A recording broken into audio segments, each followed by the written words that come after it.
My parents quietly contracted a private eye to observe my lover, but I found out ahead of time and prepared a revelation that shocked the entire family. Be me, 27-year-old web architect living in Boston, grew up in the suburbs in a conservative and close-knit family. Tradition wasn't just a value, it was a damn rule book. Parents, both first-generation immigrants, always talked about carrying the torch. That meant sticking to our cultural roots, marrying within our faith, never making choices that would embarrass the family. My older sister Eliza followed the script perfectly. She married a man from our community, hosts all the holiday dinners, still calls our parents every day like clockwork. I've always been the quieter one, the easy child, the one who didn't stir the pot. Until I did. Met Natalie 2 years ago at a book signing in a tiny shop near Beacon Hill. She wasn't even supposed to be there. Her friend bailed last minute, and she came anyway. We ended up sitting next to each other during the Q&A, started talking about the author's last novel. One conversation turned into dinner. Dinner turned into weekend brunch a few weeks later. We were inseparable. Natalie is sharp, grounded, compassionate, makes people instantly feel comfortable. She also happens to be from a completely different background, different religion, different culture. Different everything. I knew it would be a problem eventually, just didn't realize how far my family would go to make it one. I didn't rush to introduce her, waited 6 months. Not because I wasn't sure, because I already knew how they'd react. My mother greeted her with a tight smile, eyes that never softened. My father shook her hand like he was doing a business deal he didn't want to make. Eliza was the only one who genuinely tried. She asked questions, laughed with Natalie, even offered to meet for lunch sometime. I thought maybe, just maybe, we could get past the tension. That illusion didn't last long. A few weeks later, my father called out of the blue. Didn't ask how I was or how work was going. Just got straight to it. Said he hoped I was just having fun, and that I wasn't about to throw away everything we raised you to value. I told him I was serious. There was a pause, a deep sigh. Then he hung up. No goodbye, just silence. Natalie never said a word against them. Not once. She kept showing up, being polite, making small talk when it was obvious they had no interest in getting to know her. She even brought over homemade cookies for my mother one time. My mom said thanks, then threw them out when she thought no one was looking. Natalie saw it. She didn't cry. She just smiled and said, "I'll try something else next time." That's who she is. Always giving people the benefit of the doubt, even when they don't deserve it. About 4 months ago, I started planning to propose. Didn't tell anyone. Not my parents. Not Eliza. Not even my coworkers. Talked to my best friend, bought a ring, had dinner with Natalie's parents to ask for their blessing. They were ecstatic. Her mom cried. Her dad clapped me on the back and called me family already. I was nervous, but it felt right. I was finally building something on my own terms. Around that time, my family's behavior started shifting. Eliza stopped texting me about random things like she usually did. My dad got oddly quiet during our weekly Sunday calls. My mom started slipping in strange comments. Like, you think you know someone, but people hide things? Or, don't be blind just because you want to believe something. None of it made sense at first. Then came the visit. 2 weeks before I planned to propose, I drove out to the suburbs for dinner. It was tense before I even walked through the door. Halfway through the meal, my father put down his fork, said they'd looked into Natalie, found concerning details. I asked what that meant. He refused to explain. Just said I should dig deeper before it's too late. My mother stared at her plate. Eliza wouldn't meet my eyes. After dinner, I cornered Eliza in the kitchen, pushed until she cracked. Turns out they hired a private investigator. Not just a background check. An actual licensed professional to dig through Natalie's life. Eliza said she tried to talk them out of it, but they were convinced I was making a huge mistake. The investigator pulled up 3 things. Natalie had been engaged once before in her early 20s. She had some credit card debt she struggled to pay off during grad school. And a couple of her cousins had been involved in small legal issues years ago. That was it. Every single thing Natalie had already told me. I left that night without saying a word. Got in my car and just drove. Didn't answer their texts. Didn't pick up their calls. A few days later, my mother sent me 3 long paragraphs about how they were only trying to protect me. It didn't feel like protection. It felt like surveillance. Like they'd rather destroy my relationship than accept someone they couldn't control. When I told Natalie, she sat still for a few minutes, then nodded. She said she wasn't shocked. She'd always felt like she was being watched, like every word she said around them was being filed away. She asked if I still wanted to marry her. I didn't hesitate. I proposed that night, just us in the living room of our apartment, with the same playlist we played on our first date. She said yes before I finished the sentence. I haven't told my family, not because I'm ashamed, But because I'm not done. If they want to play detective, then I'm going to show them what it feels like to be investigated. I'm going to make them understand that trust isn't something you destroy and rebuild with a few apologies. They wanted secrets. Fine, I'll give them one. Just not the one they expect. 1 week after I proposed to Natalie, I sent a group message to my parents and my sister. It was short. I told them Natalie and I were engaged, and we were planning a small engagement dinner with close friends. I also made it clear we wouldn't be doing a traditional religious ceremony. I didn't ask for approval. I just let them know. No one replied for 6 hours. Not even Eliza, who usually responds to everything within minutes. I kept checking my phone out of habit. Nothing. Just silence. It was like I dropped a bomb, and they were still figuring out how to respond. The first message came from my mother. 1 sentence. "This is a mistake, but it's not too late to change your mind." That was it. No congratulations.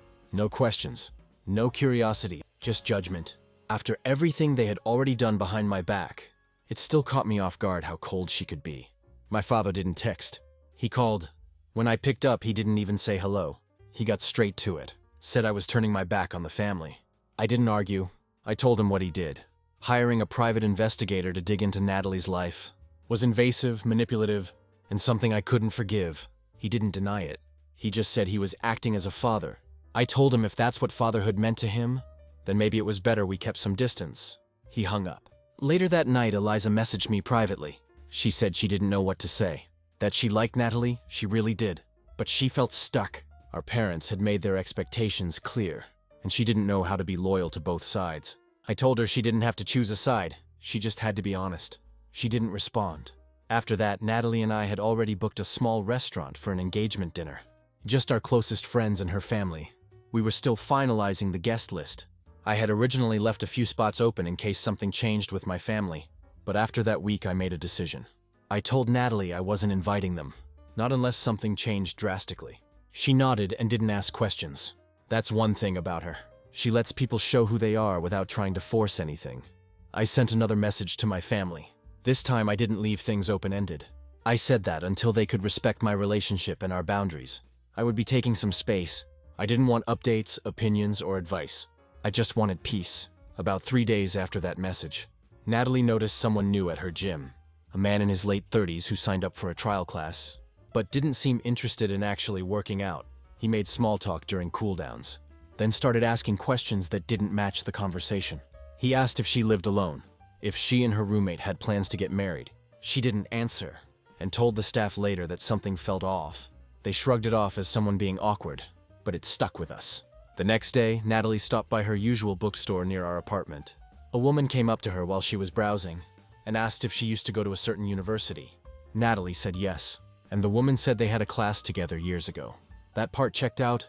They chatted for a bit. Then the woman randomly brought up my name and asked how we met, how long we'd been together, what our plans were. The way she asked didn't sound casual. It sounded like she was collecting information. Natalie kept her answers short and left quickly. That night we started connecting the dots.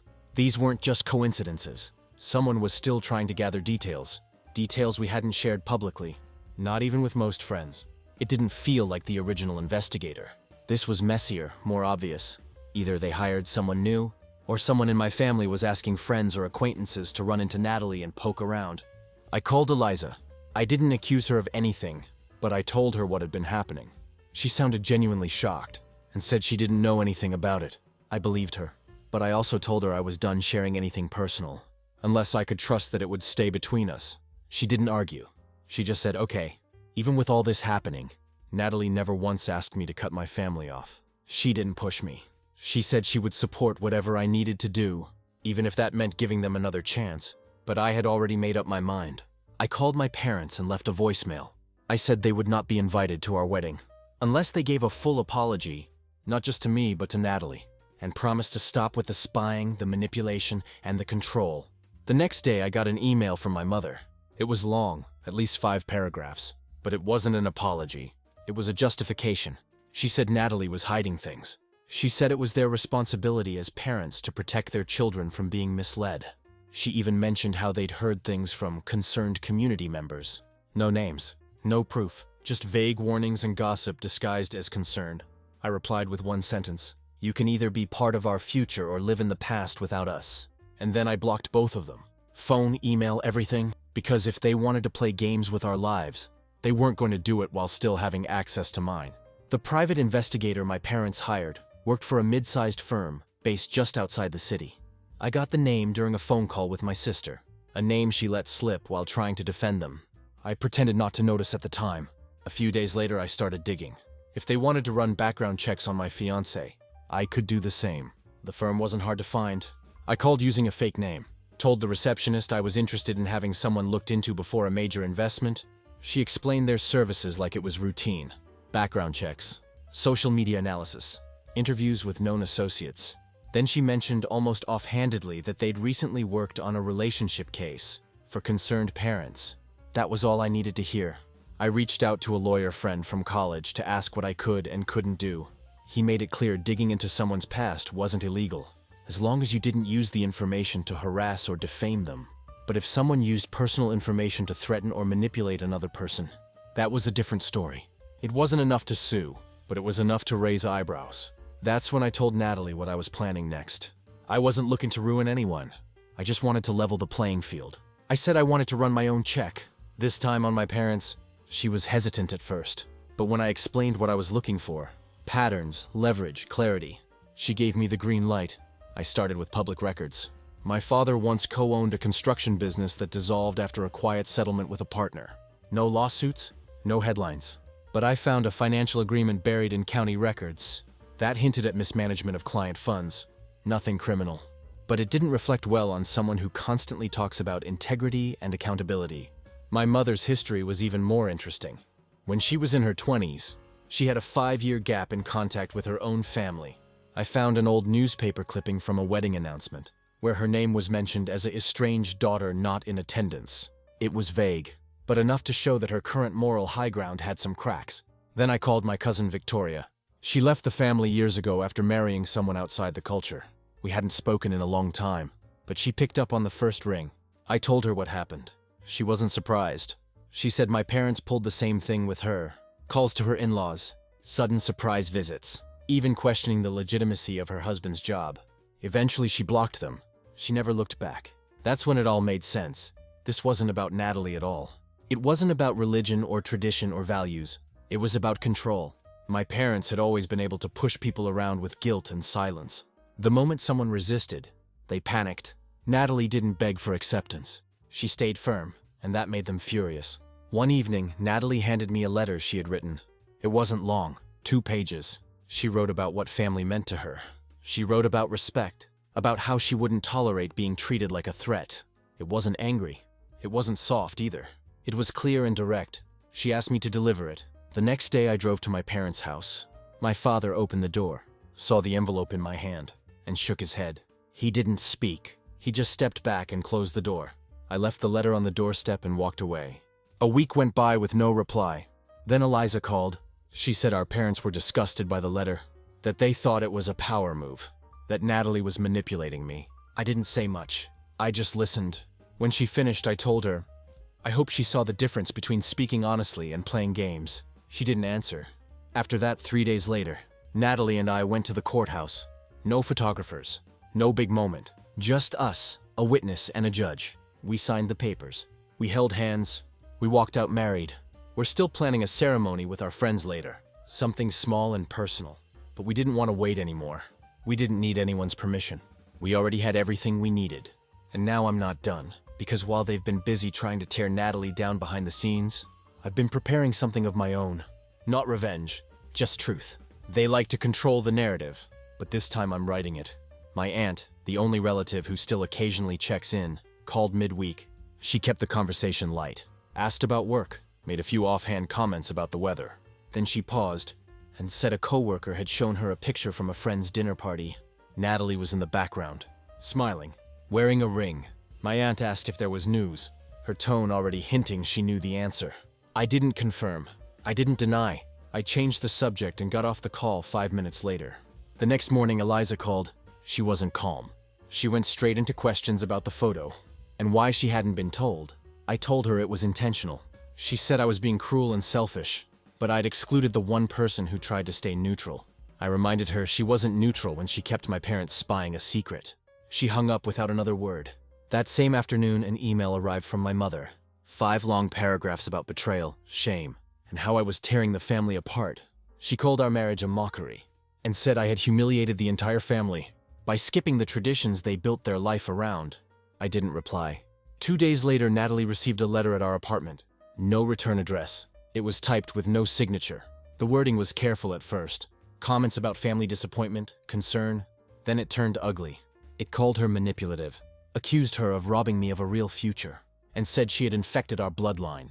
The paper shook slightly in her hands when she finished reading. We both knew who had sent it, even if they didn't sign it. I ordered a security camera that night and mounted it outside our apartment door the next morning. I also filed a report with building management and asked if they'd noticed any strange visitors or entry log anomalies. They said no, they'd keep an eye out. The following day, I contacted the private investigator office again. This time I asked whether they had shared our new address or relationship status with anyone beyond the original client. They refused to answer, citing client confidentiality. I didn't push. I already knew who the client was. That weekend, Natalie got a voicemail forwarded from her old landlord. It was a male voice, calm but invasive. The caller asked if she had always paid rent on time, whether she ever had overnight guests, and if she was still the same girl from years ago. It wasn't just creepy, it sounded familiar. The pacing, the phrasing. I replayed it a few times. It sounded like my father. I called my lawyer friend again and explained everything. She told me to start documenting everything. Every call, message, unexpected visitor. If it crossed into harassment and it was close, we'd need a record. 3 nights later, Natalie came home early. She looked pale. Someone had followed her from work to the apartment. Not close enough to confront, but enough to be noticed. She ducked into a coffee shop, waited 15 minutes, then circled back home. I took her to the police station. They were polite, but without proof, there wasn't much they could do. No name, no face, no crime. That night, I had a cease and desist letter drafted through my lawyer. It was clear and direct. It stated that any further surveillance, investigation, or indirect contact with Natalie would be considered harassment and pursued legally. We sent physical copies to both of my parents. My father replied 2 days later. Not through a lawyer, but with an email. It had one sentence. Legal threats against your own blood show how far you've fallen. There was no apology, just blame. I blocked him permanently. Phone, email, even work lines. I checked with HR to make sure no calls from unknown numbers got through. Eliza tried once more. She called from a different number. She said I was taking things too far, that family fights always blow over, that this was no different. I told her that when someone follows your wife home and sends anonymous letters, it stops being a family fight. She didn't have a response. We started reviewing our apartment for vulnerabilities. Natalie made a list. Windows that faced alleyways, shared access doors, storage units anyone could walk past. I scheduled a meeting with the building to ask about mailroom access, staff protocols, and options for a private mailbox. We also got quotes for reinforced door locks and contacted a home security company for further upgrades. The week ended with another envelope. This one was thinner, smaller. No postage stamp, hand-delivered. Inside was a photocopy of a hospital bill from when Natalie was 17. It listed an emergency room visit for a panic attack. The original bill was addressed to her childhood home. The only way someone could have accessed it legally was through a medical employee with ties to her family or mine. My uncle is a radiology tech at a private clinic. We haven't spoken in years, but I remembered during a family gathering once, him casually mentioning how easy it is to pull old records. If you know where to look. This time we're not just documenting, we're escalating.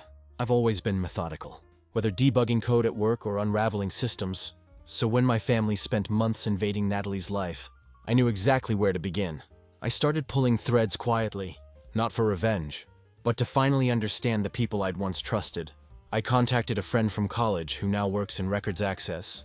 She'd helped people navigate public data before, mostly for legal reviews or background screenings. I told her I needed to search records connected to 3 names: my father, my mother, and my uncle. She didn't ask questions. By the next morning, she had something. My uncle, the one who worked in administration at a regional hospital, had a disciplinary note from 4 years ago. It wasn't publicized, but it was on his professional record. He had accessed patient files without clearance. During a policy audit, the hospital had flagged it as a privacy boundary breach, but no formal complaint was filed. So it stayed internal? I brought it up during a phone call with Eliza. I told her flat out that I had proof our uncle had crossed lines before. She got quiet, then asked if I was seriously thinking about reporting him. I told her I wasn't playing anymore. If Natalie's name or history showed up in any more documents we didn't authorize, I'd file a report with both the hospital's compliance board and the federal regulators. She didn't argue. That weekend, a cousin I hadn't spoken to in months messaged me out of nowhere. Just one line: "Your dad never expected you to find out what else he's been hiding." No context, no follow-up. I replied once, and the message went unread. I called my lawyer friend again. We started drafting a preservation of records notice, something that tells a company to freeze all internal data and logs connected to a subject before a potential investigation. We weren't sending it yet, but we were getting close. A few days later, I found something else. My father had been involved in a civil case nearly 10 years ago. It had been sealed, but the case index summary was still viewable. It listed the cause as emotional distress, breach of verbal contract. The claimant was a woman who had briefly worked at one of his small consulting firms. No charges, no payout listed, just a quiet case and a confidentiality clause. I didn't need more to know what that meant.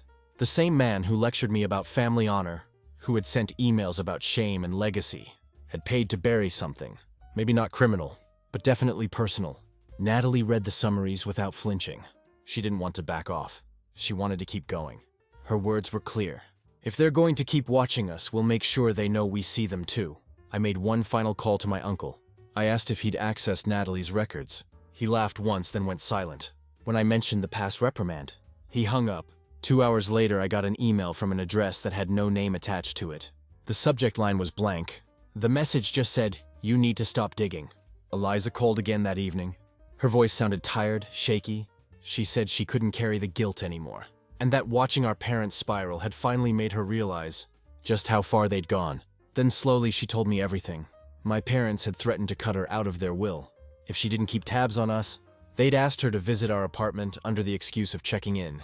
Then asked her to look through our mail, listen for details, even asked indirect questions to Natalie during casual coffee dates. She said she was done. I told her she could prove it.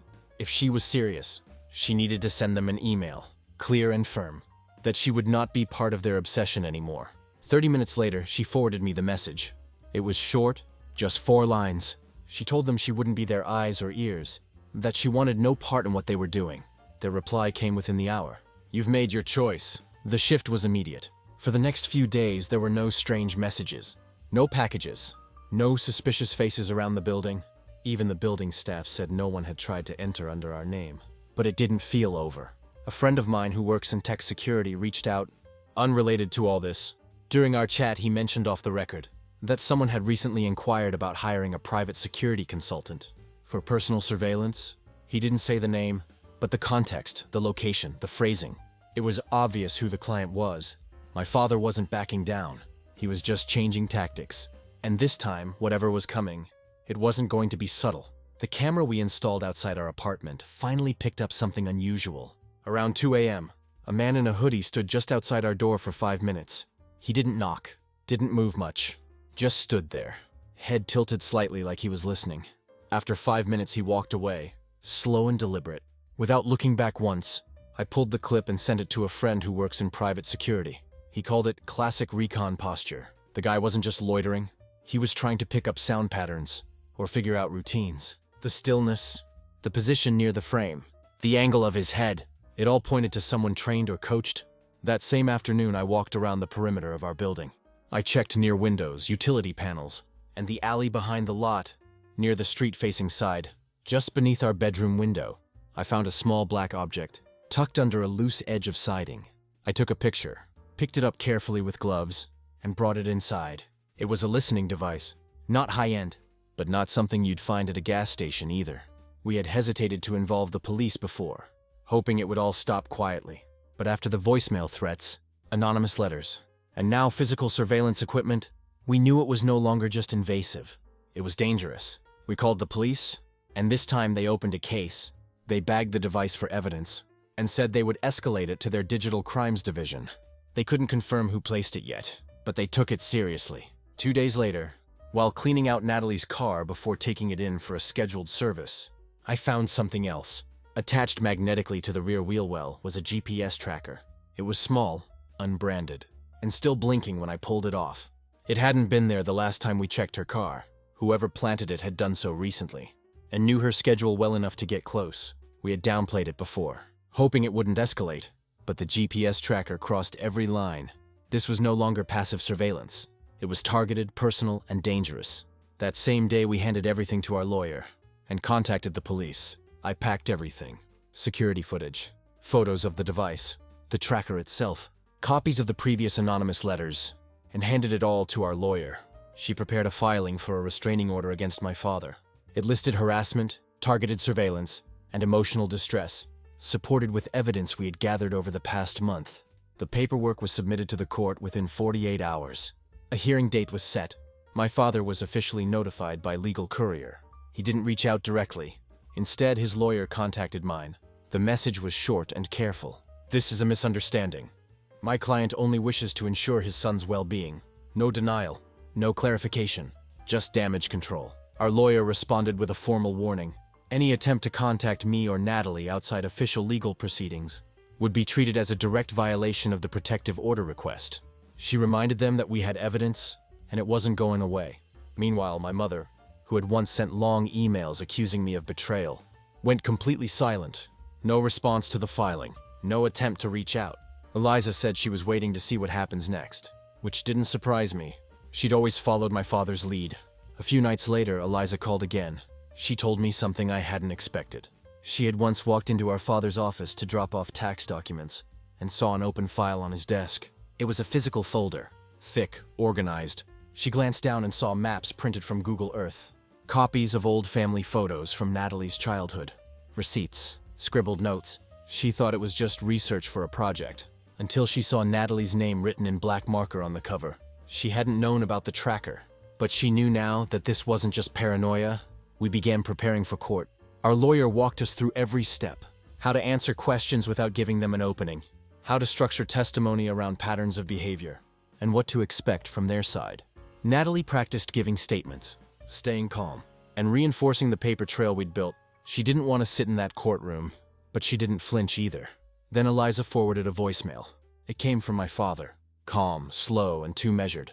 He told her she was being foolish, that she was choosing liars over loyalty, and warned her not to get dragged into our mess. No threats, no shouting, just something about the way he said it. Cold, confident, rehearsed. She forwarded it without comment. Now the line was drawn. This was no longer about a disagreement or disappointment. This wasn't about culture or tradition. It was about control, obsession, watching, listening, tracking, all to keep power over a situation he could no longer manipulate. The court hearing is in 2 weeks. We'll be ready. The day of the court hearing arrived.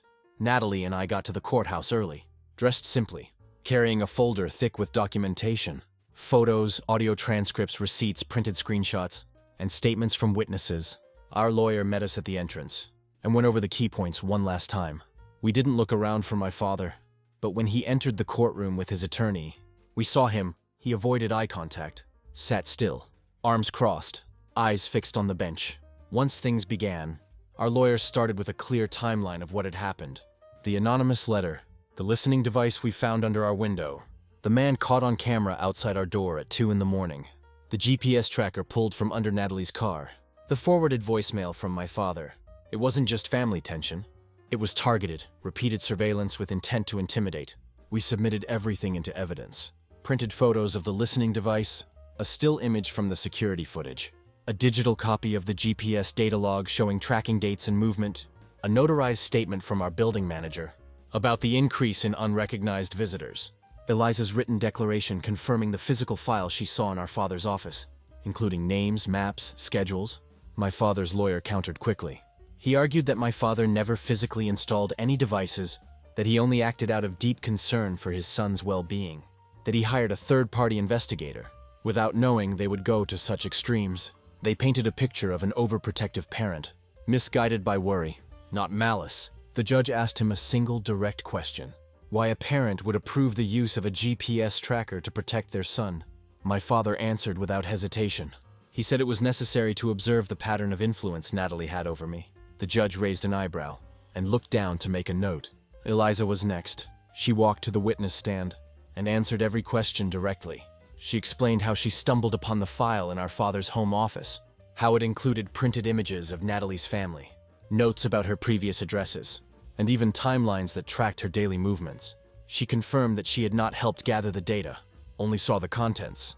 When asked why she had kept quiet, she admitted she had been pressured, then later cut off when she refused to participate further.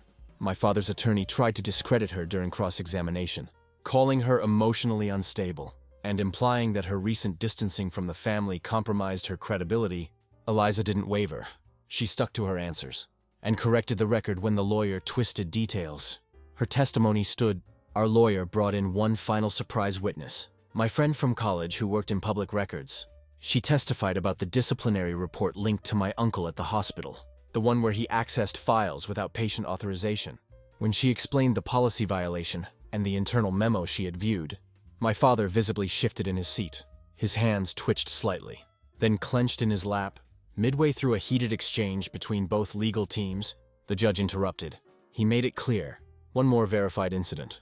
One more piece of unsolicited surveillance or contact, and this wouldn't remain a civil issue. He said criminal charges were well within reach based on current evidence. Then came the ruling. The court granted us a 1-year restraining order against my father. No contact, no physical proximity, no third-party communication. Any violation would go straight to enforcement. My mother never showed up.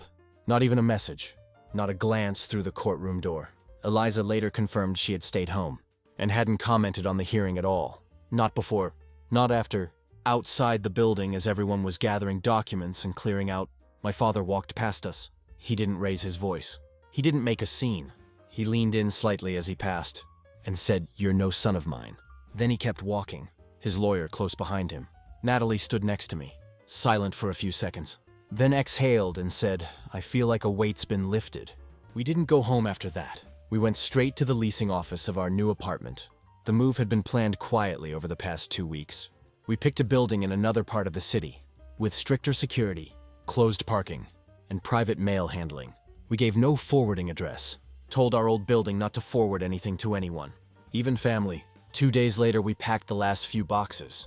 No neighbors asked questions. No one came knocking. We kept the blinds drawn, and the security camera active until the final minute. Just before locking the door one last time, I grabbed a piece of printer paper from our desk, wrote a single word across it in thick Sharpie letters, taped it to the inside of the window by the front door. Enough! And then we left. A year passed. 1 full year since the restraining order was granted. No contact, no sightings, no anonymous notes. The silence had stretched so long that it started to feel normal. Then a notice arrived in the mail from the court. The order was set to expire in 30 days. We had to decide, renew it or let it end. Natalie and I sat down that night and talked it through. We went over everything since the day we moved. Nothing had happened. No cameras found. No strange cars parked outside. No weird packages or messages slipped under doors. The old apartment manager had confirmed no one had returned looking for us. The new address had stayed private. It had been quiet. 3 days later, the leasing office from our previous building called. A letter had been dropped off at the front desk. No postage. No return address. The receptionist opened it to check for a name and recognized ours. She scanned the first page and emailed it to us, asking if we wanted them to destroy it or forward it. The image came through a few minutes later. Handwritten. Just a single paragraph. No apology. No ownership. Only a statement. "You've punished us enough. It is time to return to the family." Signed only by my mother. No mention of my father. No acknowledgement of what had happened. Just a demand disguised as a plea.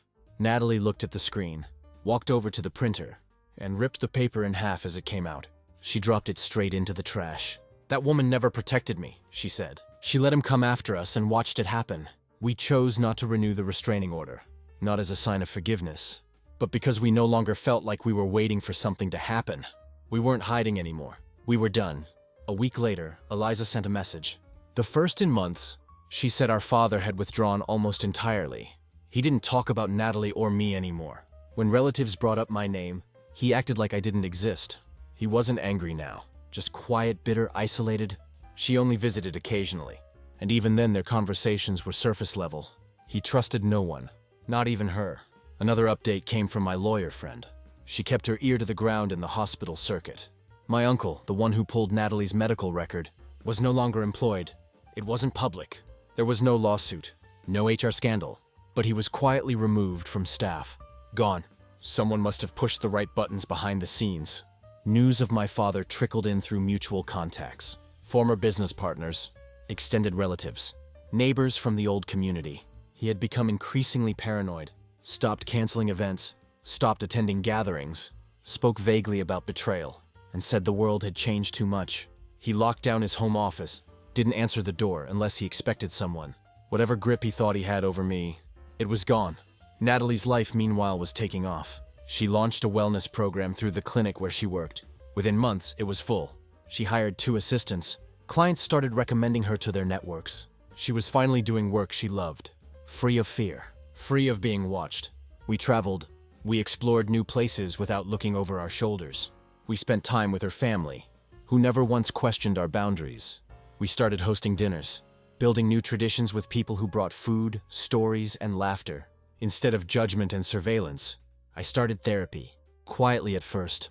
Once a week, then twice. The sessions covered everything: control, guilt, fear, and the strange responsibility I'd always felt toward a family that used love like a leash. Therapy helped me sort through it, understand it, leave it where it belonged. We changed our numbers permanently, set up P.O. boxes, switched our primary contact information to legal aliases for anything involving property, contracts, or financials. We took every step to remain legally untethered from anyone connected to them. One night we sat on our balcony with coffee. The city was quiet. Natalie asked, "Do you think they'll ever stop watching? Even in their heads?" I told her I hoped they do. But we already stopped caring. The next morning I opened the old box we kept hidden in our closet. Inside were all the files, evidence from the court case, photos of the GPS tracker, scans of every letter and voicemail we'd saved, legal drafts and timelines. I took the entire stack outside to a metal bin, poured lighter fluid on top, and lit a match. The flames rose fast. Papers curled and blackened. The voices, threats, and shadows we carried with us turned to ash in under 15 minutes. On the very last page, as it burned, I watched my own handwriting fade. One of my earliest notes from when I started documenting everything. It said they hired a private investigator. I dropped the match and said,